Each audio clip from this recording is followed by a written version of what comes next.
మీ media వాళ్ళందరికీ నా నమస్కారాలు. నాకు చెదళ్ళ పొలంలో 3 ఎకరాల 4 ఎకరాల భూమి ఉంటే 6 బోర్లు వేసిన. 6 బోర్లలోనూ ఒక బోరు 550 అడుగులు వేసింది. బోరు కాడు వచ్చి గుర్తు పెడతారు. ఏ రకంగా పెడతారు? ఎవరిని అడుగుతారు? కలెక్టర్ అంటారు, ఎస్పీ అంటారు. ఏ రకంగా ఎస్పీ వస్తారు? ఏ ఎస్పీ వాళ్ళు వస్తాను భూమి ఏమన్నా మాది ఇచ్చినాడు ఆయన? కలెక్టర్ అంత చదివి ఈ బతి 50,000 జీతకాడు అయితే ఆయన బతుకంటే ఎంత బతుకు వస్తుంది? ఇప్పుడు అంతతో సమానం మా బతుకులు కూడా అయిపోయినాయి. ఇక్కడ 5 మంది ఆడపిల్లలు. మరి వీళ్ళందరికీ ఎవరు మాకు రుద్దించేది? ఈ హైవే దగ్గర ఉంది భూమి. హైవే గురుకుల పాఠశాల దగ్గర హైవే భూమి ఉంది. మరి ఈ భూమి దగ్గర ఏం చేయాలా? ఏమి ఇది చేసినా కూడా మాకు ఇది పాపం లేదా?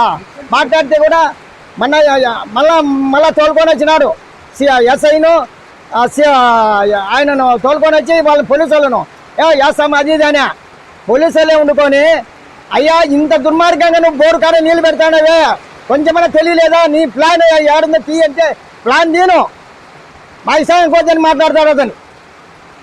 మరి ఈ మాటకి ఎవరు దౌర్జన్యము? మీ దౌర్జన్యమనే? మరి రాండి, మేము కూడా చూపెడతాం సార్, రెడీగా ఉన్నాము. మీరు ఎంత సిద్ధంగా ఉన్నాము, మేము సత్యంగా ఉన్నాము. దానికి ఎప్పుడు ఎన్నికలు ఆడము. ఒక కలెక్టర్ అయినా కూడా అన్నపూర్ణ ఆయన ఇంత ఆలోచన చేసే కలెక్టర్ కోర్టు అంటే ఏమి? ప్రజలను అన్యాయం అనేది లేకుండా చేసిపోతే ఆయన జీవితాంతరము అనుకుంటూ ఉంటాం. ఈ పొద్దు ఆయన ఇష్టం కొద్ది నేను పెట్టినానని చెప్పేసి డూప్లికేట్ పేపర్లతో తీసుకొచ్చి ఇండ్ల ముందర వేసి వాళ్ళ ఇష్టం కొద్ది పోతే ఎదవ వాళ్ళు ఏం కట్టి పెట్టాలా? ఈ పిల్లల్ని ఎట్టాకల్లా? ఈ పొద్దు నేను 40 లక్షలు అప్పు చేసినాం, అరటి తోట పెట్టినాం, అరటి తోట 20 లక్షలు అప్పు అయింది. మరి ఎవరు తీర్చాలేదు? మరి అదే నువ్వు చదివి నువ్వు కలెక్టర్ ఉద్యోగం రాకూడదు అంటే మరి నువ్వు కానీ ఏమైపోదు? నువ్వు మరి మీ తల్లిదండ్రి మీదంతా ఇబ్బంది పాల్పడిపోతురు. ఈ పొద్దు అయితే దేవుడు నేను కనికర్చినాడు. దీన్ని చూసి ప్రజలు చాలా న్యాయం చేయాలి. మీరు చేయకపోతే మీ జీవితాంతరం కూడా మీరు అనుకుంటా ఉంటాం, మిమ్మల్ని దీపం పెడతా ఉంటాం. దాన్ని ఆలోచన చేయి. లైన్ ప్రకారం లైన్ పో. మిమ్మల్ని ఏమవుతారేమో లైన్ కాకుండా అడ్డదోడలు తిప్పుకుంటా అదే చేసుకుంటా ఎన్ని చేసుకుంటా నువ్వు చేసుకుంటూ ఉంటే ఎట్లా మేము ఇది చేసేది? ఎంత దుర్మార్గంగా మీరు గవర్నమెంట్ అవి కూడా మీరు ఇంత అన్యాయం చేయగలిగితే ఇంకా ప్రజలు ఎందుకు ఉండాలా? మాకు మంచిగా డబ్బా చేయండి, మీ ఎదురుకంటే పండు పెట్టి తప్ప ఏం బదులు లేదు అనుకుంటున్నారే. మేము లేదు దౌర్జన్యం పడలే పోలీసు వాళ్ళను వీళ్ళను అని అనుకుంటున్నారు. దానికి ఎప్పుడు చదవకము. దీనికి చెప్తాను, ఎస్ఐ గారికి చెప్తాను, సిఐ గారికి చెప్తాను.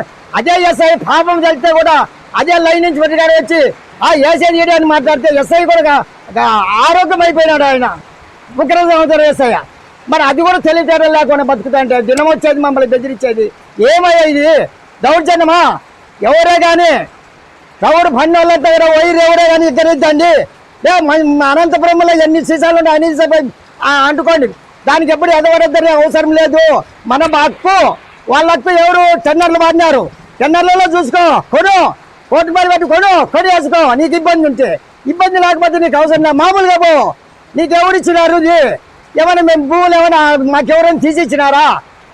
ఇది మీకు మీ అందరికీ మీడియా వాళ్ళందరికీ నా నమస్కారాలయ్యా.